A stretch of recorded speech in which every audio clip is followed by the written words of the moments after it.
Remembering God's Victories, Joshua chapter 11 and 12. Have you ever felt on top of the world, as if everything is going your way? Israel is in the midst of a string of victories. In chapters 10 and 11, we see their most impressive victories.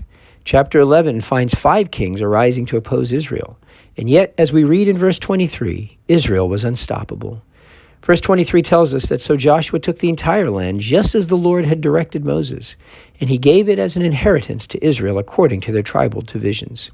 Then the land had rest from war. There is a danger in victory at times equal to that in defeat. Proverbs 30:8-9 warns us to fear great success as much as poverty.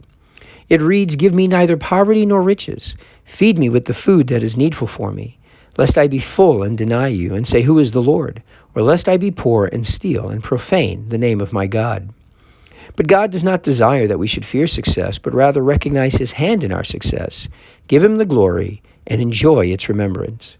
Joshua 11 reminds us that we are ultimately tools in the hands of God for his purposes, and as such our victories are his. Verse 20 tells us that it was the Lord himself who hardened the hearts of the nations around Israel, so that he might destroy them totally, exterminating them without mercy, as the Lord God had commanded Moses. God told Moses back in Deuteronomy 9 why the nations needed to be destroyed. Verse 5 reads, "Not because of your righteousness or the uprightness of your heart are you going in to possess their land, but because of the wickedness of these nations, the Lord your God is driving them out from before you."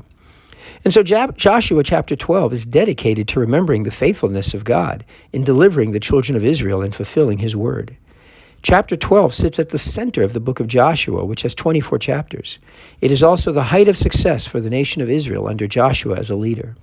And as the nation of Israel reaches the pinnacle, and as God is preparing to transition Joshua out of leadership, the people of Israel take the time to recall the victories of God and to celebrate his faithfulness. There is the key to handling success, remembering that all of our success ultimately belongs to God. There was still much work to be done, and transitions can always be frightening.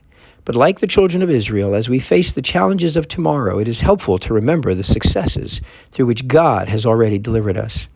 I don't know what challenges lie ahead, but I know they will be easier if we stop to remember the victories of the past. And most of all, if we remember the most important victory of all. Like the nations of Canaan, God could have destroyed us because of our wickedness.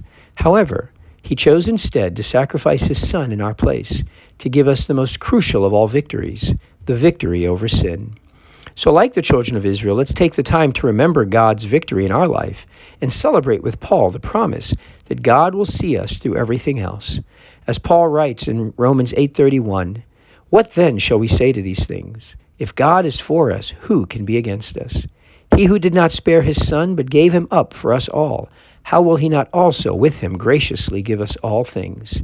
And then he concludes in verse 37, "No, in all these things we are more than conquerors through him who loved us."